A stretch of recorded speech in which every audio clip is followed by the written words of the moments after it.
Hello and welcome back to the Weekly Woo from January 26th to February 1st, 2026. We are back online. I apologize for no audio the last 2 weeks as I was having problems with my, not a sore throat, but definitely a frog in my throat, and I kept on losing my voice. So I think we have it back full force, and so we will carry on. Okay, so this week is pretty interesting. It's going to be definitely an intense carryover from last week. Like, there's stage 1, stage 2. Well, stage 2 will be this week. Okay, so I'm going to introduce this week just with the planetary shifts and kind of what's going on.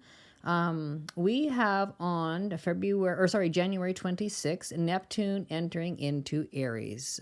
So is this significant? Absolutely. Is this big? Most definitely. This is a major shift that's taking place. And so we have this Neptune in the sign of Aries for the next 14 years. So I believe that'll take us through till about 2039. And so it's leaving Pisces for the last time, but we will still feel a little bit of that Pisces energy because it's still by allowable orb. And when I say allowable orb, it means it's within a couple degrees, which means it still has a little bit of energy from the old before it totally merges into the new sign. So we have Neptune entering a fire sign, and it's there for 14 years, of course, like I just said, and we will never see the shift again in our lifetime, as well as Neptune and Pisces. That's gone forever for our lifetime, because the orbit time of Neptune is 165 years. So that's why this is such a big shift, okay? So that happens on January 26th, and we have basically left off. It always reminds me of anytime you have Aries involved, it's about it's about me, and kind of where you fit, and things that are important to you really come in the line of fire, and it's right in sight. It's your focal point. And it's always a liftoff. It's always a pioneering. It's the liftoff stage. Fire sign energy. And so this can take on many different meanings. So I'm just going to talk a little bit about this, and I'll talk a little bit more later on. But when we have Neptune entering into a sign for 14 years, the biggest thing about the Neptune, it's got an eroding, a dissolving, or a dissolution effect, okay? So whatever house it's sitting in Aries in your personal birth chart, it will dissolve away something in life. So for example, it could dissolve away a job, in the last 14 years. So if you think back 14 years, what was going on and what kind of got eroded out of life? What got erased? What got dissolved, or what was a dissolution about? So that could be a job, a career, a relationship, a marriage. Those are just examples of how Neptune energy works in that particular topic or field. And then on, February 1st, we will have our full moon in Leo at 13 degrees, okay? So on that particular date, wherever you have Leo placement in your chart, go have a look, and that's where within whatever house it's representing or Leo is sitting on, that's where that full moon is going to be. And anything around that 13 degree mark, give or take a degree on each side, so like 11 to like 15 degrees, something like that. And that will certainly affect all the fixed signs and definitely all the fire signs, okay? So anyway, those are basically the two major shifts that we have going on, or activity going on for this week from the 26th to February 1st. I will mention we have two very big intense days because we have two conjunctions this week. So they're very kind of circled a day because they're very, very important dates. So we have a Mars conjunct Pluto that will be on January 27th. And we have a Mercury conjunct Venus on January 29th. So conjunctions are the most powerful aspect in the astrology world. And as much as people like to say they're all positive, they're really not, because that's really not reality. So really, I like to say the conjunction, doesn't matter what planet's involved, it kind of rides that top rail of the fence, and it can swing either positive or negative. So I always say, for the most part, this can be a pretty good week, but that's not going to be the case for everybody, okay? So because it can really slip off the other side and feed in and, show up like negative energy. Okay. So we currently have two planets in retrograde status. So that's just kind of the larger overshadowing energy. So we have Uranus retrograde and we have Jupiter retrograde. And actually the first week of February, Uranus will be going direct motion. So at that point we'll only have one planet retrograde, but we are working our way towards Mercury retrograde. Okay, that will hit in February. Okay, more about that later. So this particular week, we are extremely high communication. So that's going to be communication incoming, communication outgoing. You might be waiting on something. Guaranteed, if you're waiting on something, you will hear about it this week, and maybe somebody might be waiting to hear from you. So when I say communication, that can be news, that can be information, that can be communication via any means. So I mean like phone calls, chit chat, person to person, letters, registered letters. It can even be parcels or packages. Emails, snail mail, like paper mail, anything to do with communications, whether it's verbal, voice, on paper, etc. Even text message, right? Phone call, etc. Okay, so that's going to be very high energy this week. So do expect that. And so the other thing I do want to point out, I'm going to talk a little bit about the Neptune in Aries. So Neptune, not only does it dissolve away things, erode or erase certain things in life, Neptune is also, it's dreamy, and it's all about intangible thoughts. So you might be thinking it, or your thoughts are energy, right? And that's Neptunian, right? It also can have the head in the sand, the rose-colored glasses. It's also known for addiction problems, or just a topic of addictions, okay? It's also, hopes, dreams, wishes. It's very inspirational. It's exceptionally creative. It's also very spirituality oriented. So spirituality, that can be anything. So that can be like from, mainstream religions, those types of things, to anything to do with any sort of religious belief system. So, it could be tarot, it could be astrology, it could be numerology, any of those kind of things. So when we see that lit up with fiery Aries energy, so just for example, you could be really just a real mainstream religious person, kind of by the Bible book, those kind of things. And you may all of a sudden the next 14 years take an interest in something that's completely different, right? So that's very common in that area too. It also includes illusions, delusions. It's very cloudy. It's very foggy energy. Often when Neptune's involved, you just can't see the truth, or it's not very obvious. Okay, so in Aries, all the fogginess and the lack of clarity and the lies, the deceit, that's something else that can show up. The illusions, delusions, clarity will come. It's like the fire burns away the water and the steam and the clouds. And all of a sudden, here it is, clarity, right? So they can show up in that way as well. It also is all about water. Okay. Neptunian energy is also to do with media, social media, mainstream media. And it's also to do with pharmaceutical drugs, pharmaceutical companies, okay? So when we had the previous Neptune in Pisces, that's where it lies deceit, head in the sand, rose-colored glasses, misleading, those kind of things. And often with the Neptunian energy, I like to call it the con artist, or it's the con job in progress, okay? The used car salesman. So a lot of deceit, deception involved. So after we leave, and we have left Neptune and Pisces, and we just nicely are at that 0 degree in Aries, which is a very high impact degree. Any 29th degree or 0 degree in any sign is very high impact. It gets noticed, and it's usually it's very upheaval and tends to be chaotic energy until things erupt, truth arises, and then things start to simmer down and straighten out.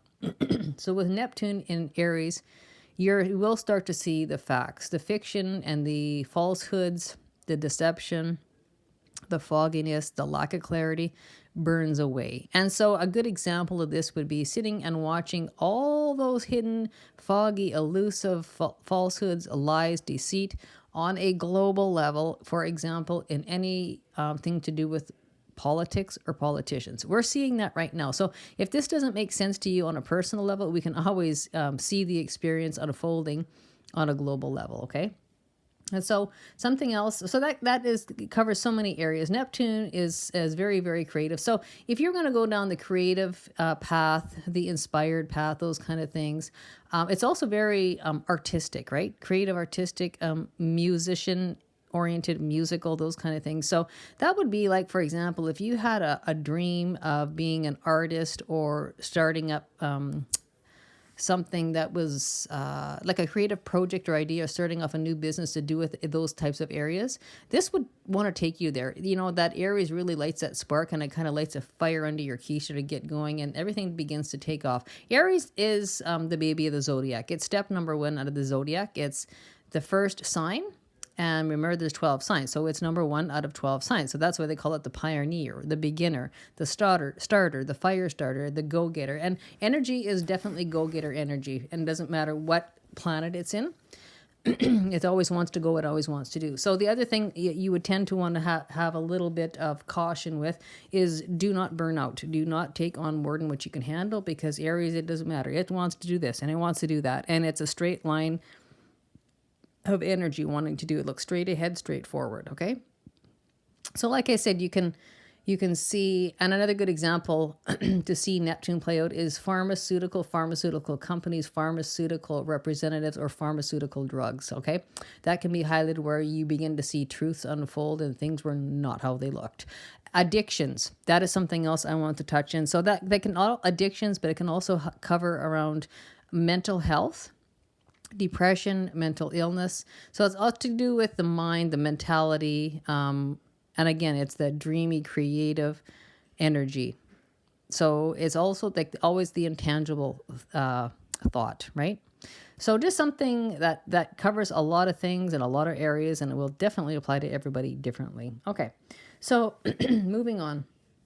So that's going to be a big thing. So it just makes me think by the end of this week and probably into next week, a lot of us will be thinking, okay, you know, it's time to do this project or get on this idea, or you might want to have that creative, inspired, entrepreneurial maybe pathway, or, you know, that startup new business, those kind of things. So just sit, and we can sit and monitor this. But at the same time, when things lift off, we are also going to have the old things in life, or things that have been worn out that need to go. They will be worn away and they will be gone away. Okay. Because that's what Neptune essentially does, is dissolve. It dissolves away. So an example, the dissolution of a corporation or a business. Okay. So the other thing I want to talk about is the Mars conjunct Pluto that is on January 27th. This is a biggie. You know, why do I say that? Because Pluto is a higher octave of Mars, which means they're almost like kind of sisters. They're always out there holding hands, charging each other. So they have lots in common. They charge each other. And when they're conjunct, they're sitting right on top of each other, which means they're supercharged and they are going to get involved with each other, and basically shit's going to start getting real, shit's going to start happening. So when I say that, Mars is our god of war, right? It's full of action, it's full of energy, it's full of force, ambition, initiative, right? And Pluto, you know what? That is our planet of death. Death and transformation, rebirth, regeneration. It's about endings. It's about startings. It's also about the whistleblower. It's also about harsh truth, and it's very humble. It is humility written all over that. It can be very, very humbling. It's truth telling. It's unearthing. It like in many courses I've taken, the description written for Pluto is it peels away layer by layer by layer until all that's left is the core of truth. Well, we all know what happens when the core of truth comes out. That can be good or that can be bad, right? So some can be feeling supercharged, super energetic, and for a lift off and a regeneration of maybe an old plan or an old project or idea that comes back to renewed life, or you can be looking at endings and new beginnings or a regeneration of something old. And this also, when we have that, this can also be in the negative thing. That can be the god of war mixing with the planet of death. So we could, probably not on a personal level, but I mean, that can be, well, a personal level could be fights or conflict within a house or a home or at work or co-workers, those types of things. Or it can be on a more global level where we start seeing acts of war breaking out, violence, and it's very, very rebel energy. So again, when we have those two planets, you mix the god of war with the planet of death, well, I mean, that can be very literal. And something else that can happen with this is it can be can be physical death. So that will not be the case for most of us, but that can include physical deaths in life that, might be happening this week. So that's why I always say this week can be very, very positive, but that certainly will not play out for all of us, right? Because there will be the odd people who are going to have a fairly tough week this week, especially if it's a loss of a loved one. And that can be very, very common with this. And so when you have Mars, it can be violence, or it can be, that can actually be traumas within a surgery room too, right? Because Mars is the surgery, the surgeon, the cut, it cuts away. And that can happen, right? So it can affect surgeries, and it can be have to do with bleeding, those types of things as well. So again, it's that can be very accident prone as well. So accidents, those types of things. So not that that's going to affect everybody, because it certainly won't, but it's definitely look twice, maybe look 3 times, because that can definitely have that impact. It's a possibility. Anyway, it's high impact. It's a high energy. It's going to be attention getting, not only on a personal level, but we will see that probably explode on a global level. And where I'm going to say this has got to do with probably politics. Why do I say that? Because right now we are sitting in a stellium of Aquarius energy. We have 4 planets sitting in Aquarius, which supercharges that Aquarius energy, which is rebel energy. It's fight for a cause energy. It is not traditional energy. It's unconventional. It's unpredictable. It's unorthodox thinking, but it is also about fighting for a cause, and it tends to be revolutionary energy as well. That tends to be more with Uranus, but that does the revolution, but Aquarius will definitely put it there. So when I say on a global level, we're starting to see a lot more pushback from the people versus the state, however that fits for wherever you're at in the world. And so we can see that it's like the uprising. And just remember, we have more than one. I mean, 5 planets. We have Pluto in Aquarius as well. I forgot about that. That's been there for a while. So yes, and I do believe we had 1 asteroid. So that's 5 planets, 1 asteroid sitting in Aquarius. So we can see that rebel fight for freedom. And Aquarius is also very, very freedom oriented. And so again, we'll go back to the global level of protest, peaceful protests. But sometimes when we have that Mars conjunct Pluto, those peaceful protests can really roll over into something, acts of violence, war taking place, where, the lid is being totally blown off the pressure cooker. Like I said, shit's going to happen. Shit's going to get real. It's very attention getting. Okay. So that's just an example. So really, those are the 2 most powerful planets in our solar system, and they are sitting right on top of each other. So do the math. It's like, putting them on top of each other and plugging it into the electrical outlet. Okay. Anyway, moving on to the 29th, we will have a Mercury conjunct Venus. So this is really a supercharged one as well. So Mercury, that is our planet of communication, learning, thinking, travel, transportation. That also includes air travel, anything aviation. And so it's mixing with Venus. Okay, so that can be, Venus is all about, love, money, tangible areas, relationships, partnerships. This is also about our personal inner value systems, okay? It's about important females, and I include always health in Venus, the Venus realm, because without your health, you have nothing. And Venus loves the fine things in life, and really health is definitely a fine thing in life. Without it, you have nothing. And so it covers a lot of areas. And it's also about art and beauty. So that could be the beautician, that could be the hairdresser, that could be the makeup artist. That can be someone who does a lot of home renos, or the home decorator, anything beauty linked or beauty related. And so again, so that can be, and money, sorry, I think I just said money and finances. So that could be communication to do with money and finances, anything like that. That can be communication from a partner, from a relationship, a love relationship. And this can also be communication having to do with travel, air travel, or, vacation, those kind of things. Or it can also have to do with aviation. So things to do with air travel, traveling to and from, if you are on a plane, or whether it's vacation or business, but it has to do with air travel, anything to do with aviation, planes, jets, those kind of things. And so when you have a conjunct, they can swing either way. So that you could be stranded as an airport, canceled, or delayed flights, those types of things, or everything goes ultra smooth.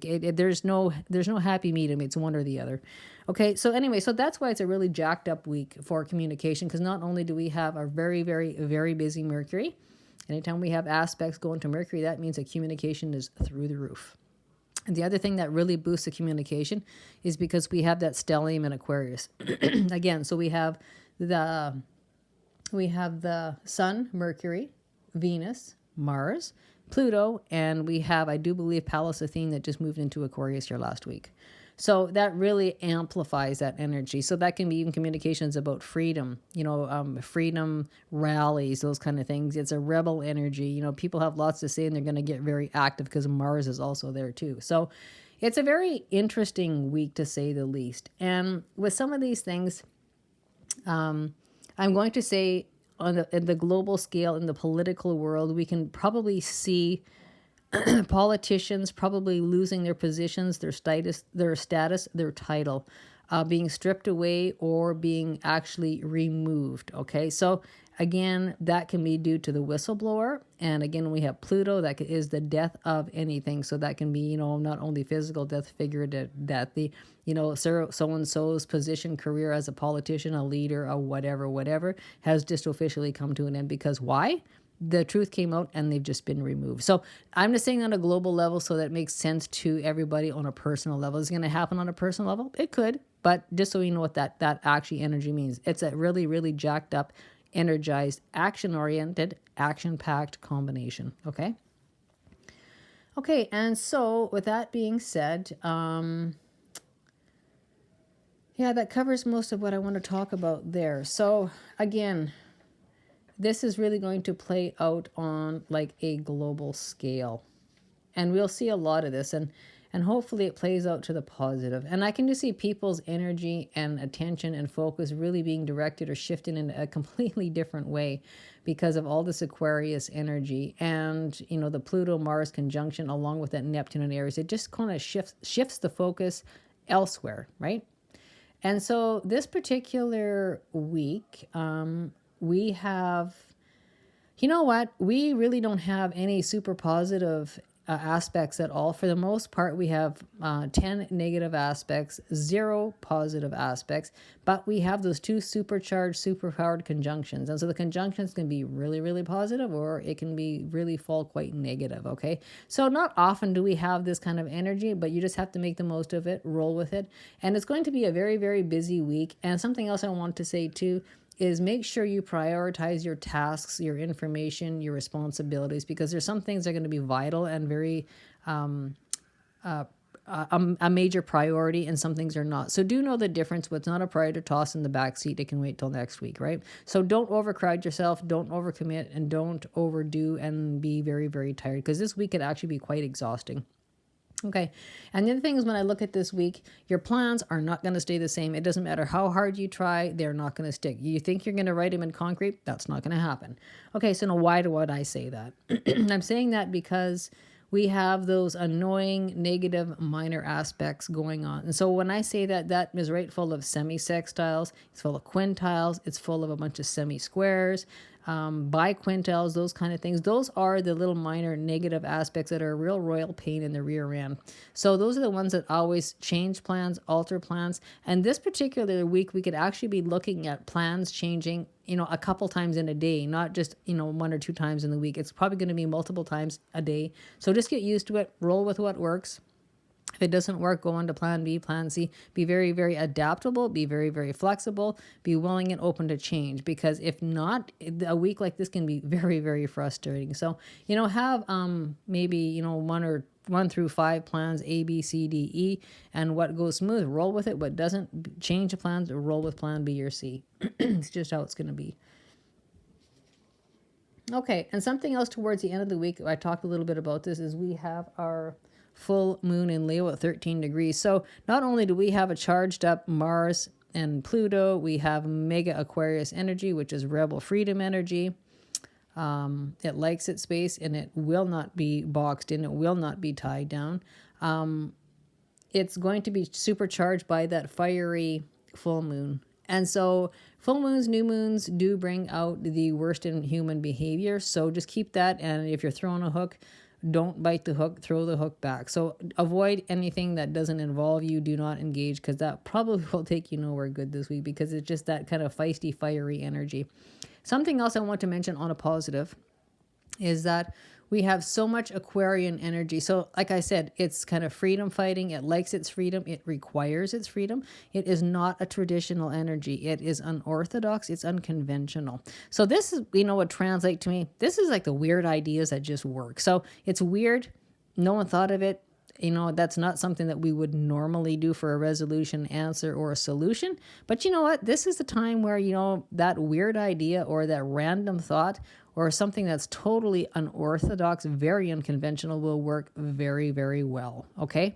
So that think outside the box, that's the Aquarius thing, right? So this could be full of a lot of answers, resolutions, solutions, because not only is it Aquarius season, but sometimes that will trigger that in just somebody who would not normally think that, because when you have that universal energy flowing, it hits everybody. And this is like, you know what, why didn't I think of that before?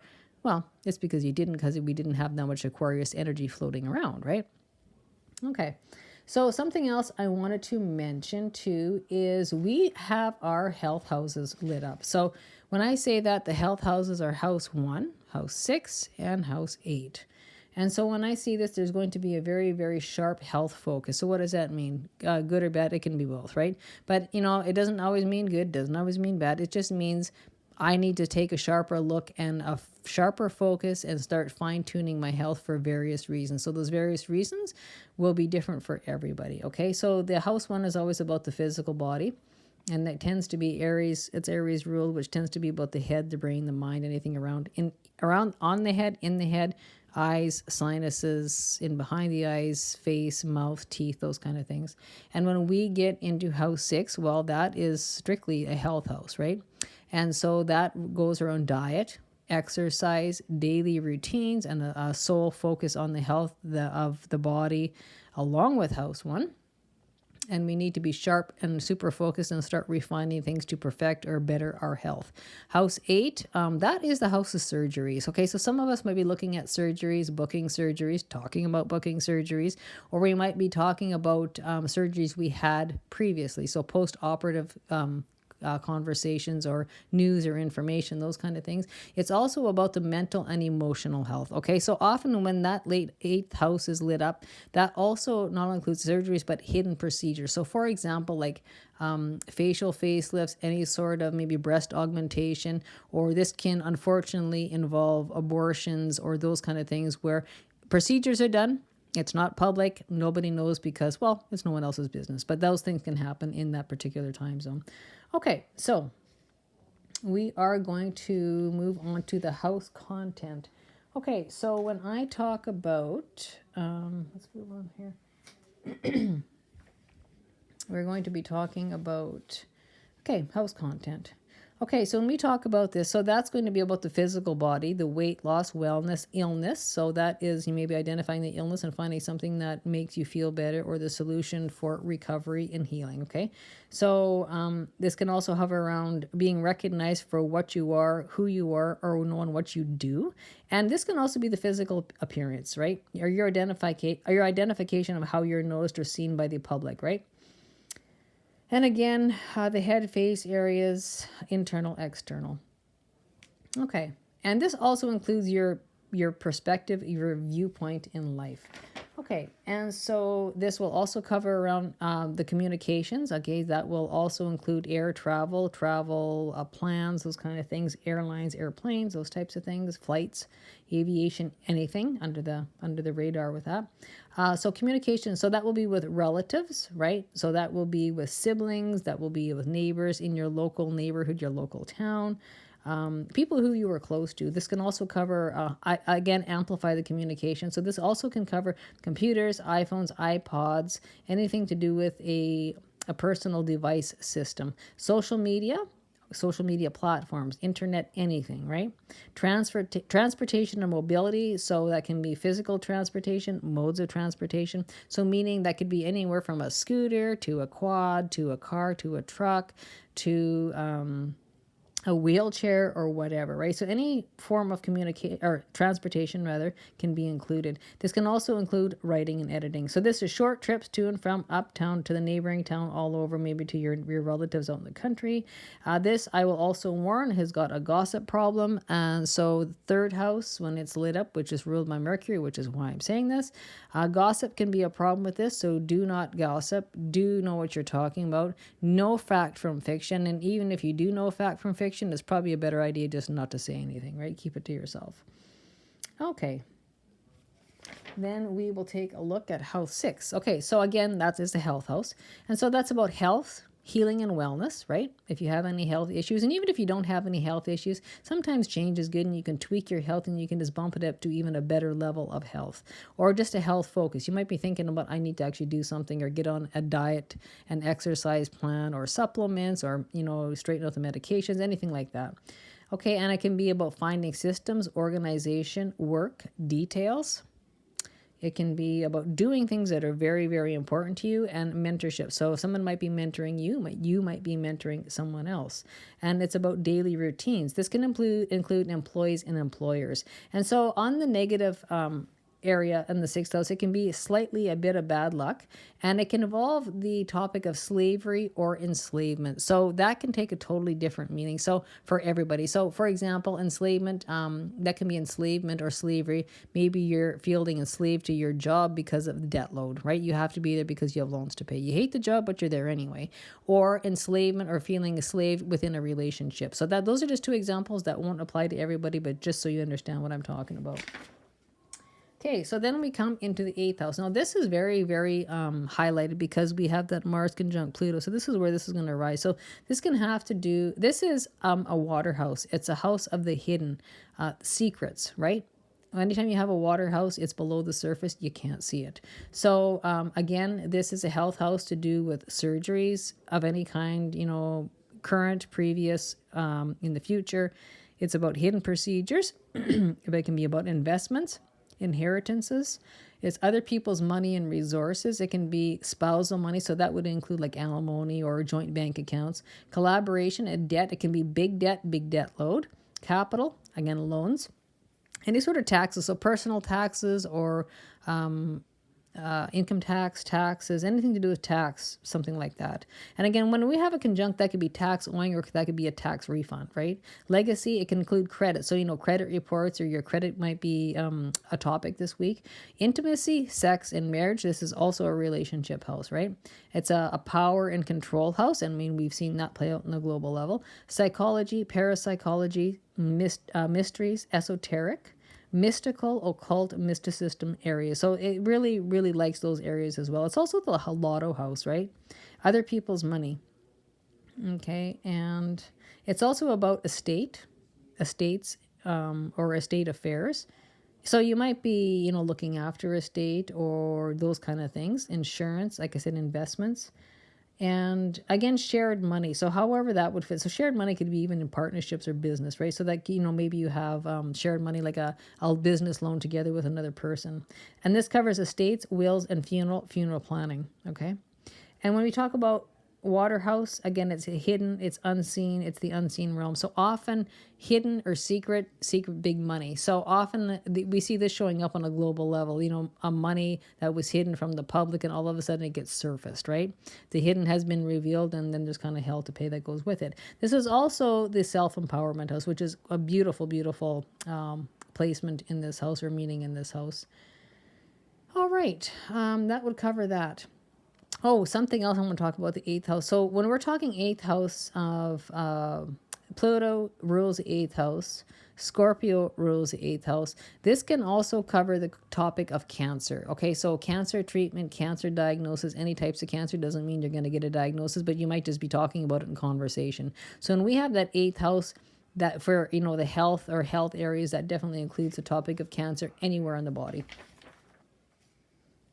Okay, and so again, politics, because we have that 11th house lit up, that is ruled by Aquarius and Uranus, but this particular case, Aquarius, because we have so much Aquarius energy floating around. So politics is going to be number one for this week. Inventions, innovation, friendship circles. It can be dating, acquaintances. This also will include social media platforms, and internet-based projects, those types of things. Groups, committees, large organizations for humanitarian effects. So, for example, of the peaceful protests that are actually going on around the world, that would be a good example of this. And like-minded groups, associations, committees. Technology, okay? Innovation. This can also include digital currency. This can also be the hopes, wishes, and dreams house, and pennies from heaven, okay? Again, my first topic would be politics, whether it's local politics to provincial, state, or country or global politics. It's really going to be up in the air this week. And this is also an air house. So air travel, aviation, planes, jets, and anything can and will happen because we have so much conjunction energy and so much Aquarius energy. So that can be, tech improvements to having problems with planes or anything like that. Or that could actually include plane crashes or those types of things as well. But the air travel or aviation world is highly impacted right now. And we also have our 12th house. And so this is a water house too. This is a very, very, very big house. Again, a water house is the house of the hidden. Okay, we can't see it. It's a solitude. It's a private spot. And this can also be a problem spot. Like, so fears, addictions fall in this. Avoiding, evading, ignoring, and unhealthy escapism. So just escapism, I'm just ignoring this. I don't want to do this today or ever. And you can also have escapism by addiction. So booze or alcohol, recreational drugs, prescription drugs, mixing and matching, whatever. It's a problem. This includes foreign shores and lands. This can also be isolation. So when I say isolation, that can be confinement. So that can be hospitals, prisons, jails, orphanages, those kind of things. And so that's where you're stuck there in maybe a prison system or in the hospital because the doctor admitted you and you're stuck there till you get well, in a jail well because the courts put you there and you have to do time. And this is also the house of isolation, but take isolation positive or negative. So if you're self-isolating to write music or write art or write a book, that is healthy isolation. But if you're being isolated, say within a relationship that's very unhealthy, there's a problem there. Okay, so this is also a house of spirituality, occult, mystical study, mysticism. This also covers dreams, astral dreaming, projection dreaming, lucid dreaming, and this can include remote viewing or teleportation. So it's very dream oriented. So I wanted to talk because we have really things kind of doubling up. So what do I mean by that? When you have air houses, that doubles up the energy for air travel, aviation, those types of things. We also have it doubling up for the mystical study, spirituality, right? Those kind of things, right? Esoteric spirituality, occult, mysticism, mystical study. So you might be taking maybe some courses in tarot or maybe numerology or something like that. And so that's very, very highlighted right here, right?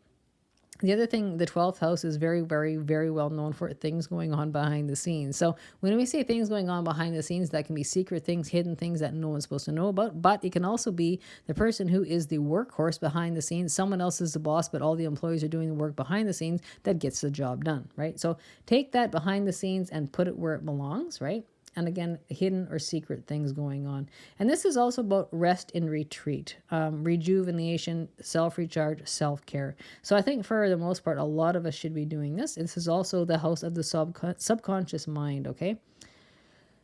Psychology and inner work.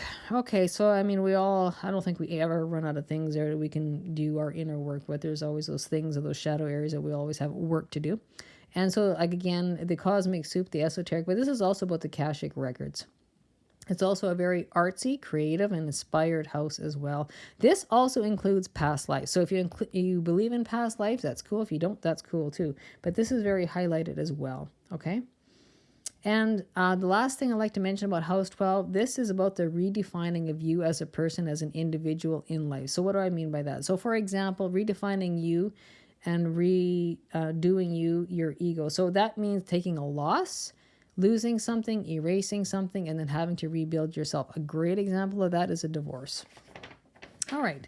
So that will be basically the house areas. And again, for the energy, so much Aquarius energy. Again, I think I've talked enough about that, but it's very non-traditional. It's not a conformicide. It will not conform. It will not submit. It likes its freedom. It's a rebel energy. It will fight for a cause.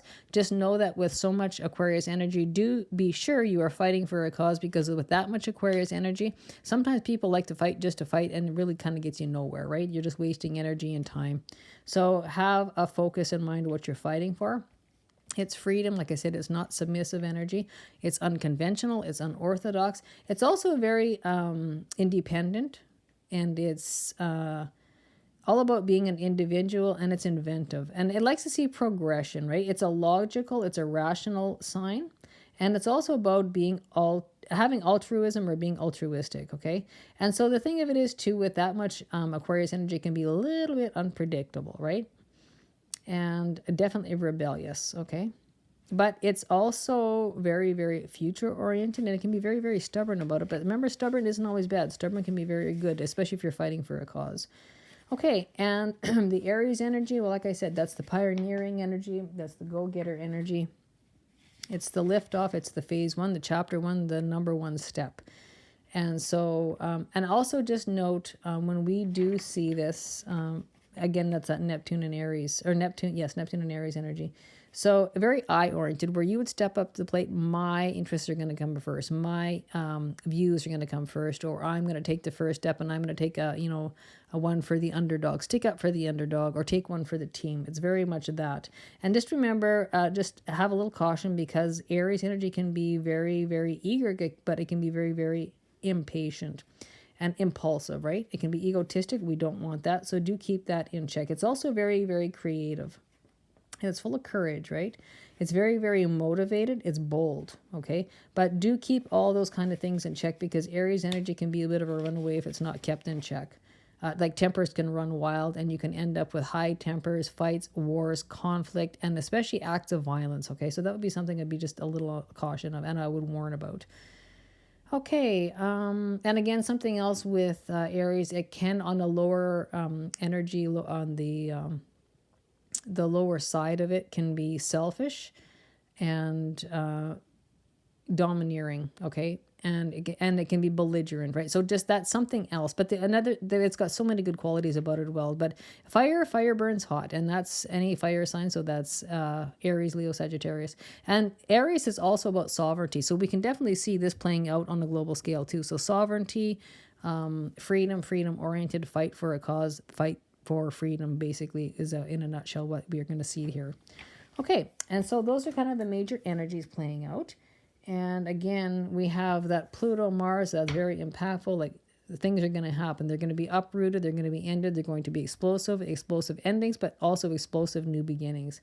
Something being birthed or regenerated with a new view or new focal point. Okay, so I'm going to move on to the health and anatomy part. Okay, so again, now we are going to be looking at the nervous system, the brain, sight, mouth, tongue, respiratory system that includes lungs, hands, arms, elbows, thyroid, and this also includes the mind and the thymus gland, and the mind. So that's thinking. That can also be, the state of mentality, your mental wellness, mental illness, and that can also include depression. The muscular system, the external reproductive organs or systems, head, face, red blood cells. So that could be like red blood cells, like a blood test, right? Bladder, adrenal glands. And so because we have such a highlighted 3 houses of our health, houses lit up, this will really, really be feeding into those areas of what you might be looking at or thinking about, or something that might get pointed out. Okay, so spinal column, nerve fibers, your feet are going to be a big thing, especially for the next while. Pineal gland, telepathic functions, white blood cells. So white blood cells in a blood test might be being looked at. Kinesthetic functions. This can include viruses, mental illness. This also, I'm not that imagination is like a health thing, but this can also include imagination. That is also part of it, a Neptunian thing. Depression and denial. Those types of things, okay? And then we get into Pluto. So that's the elimination systems and reproductive systems. So that can be, anywhere from the colon to the rectum, those kind of things, to the bladder, the urethra, those kind of things. So, and any reproductive system, male or female. Pituitary gland, abnormal growths, hypothalamus gland, warts, tumors, moles, birthmarks, and again, the skin tags, and again, that topic of cancer. Okay, so that's the Pluto description. So that can be the topic of cancer, just talking about it at the coffee table, or finding out somebody has got cancer with a diagnosis or treatments, or anything to do post current or previous cancer topics, or just like I said, the topic of cancer coming up with whatever. So cancer, any place in the body or anatomy, okay? And something else we could be looking at too is the throat, chin, cheeks, sense of taste, kidneys, ovaries, internal reproductive organs, male or female, blood circulation, sensory organs of the skin. So skin can be very, very highlighted here as well. Okay, and so I think that will conclude our reading for this week. And again, I apologize for the last 2 weeks, but I just had no voice to talk. It was not even a squeak. So that will conclude our week. And again, it's a very, very busy week. It's a very charged week. It will not play out equally for everybody. Some people have a pretty darn good week. Others will have not such a good week. So do have compassion for people who are having a bad week. Do offer a hand, help people. And if nothing else, just lend an ear, because sometimes people just need someone to listen. You don't have to speak, but you just need to listen. Okay. And do enjoy our hot, fiery full moon in Leo on February 1st at 13 degrees. Okay. And so with that being said, I think I will sign off for now. So until we talk again, stay happy, stay healthy, take care of yourself, and take care of each other. Bye for now.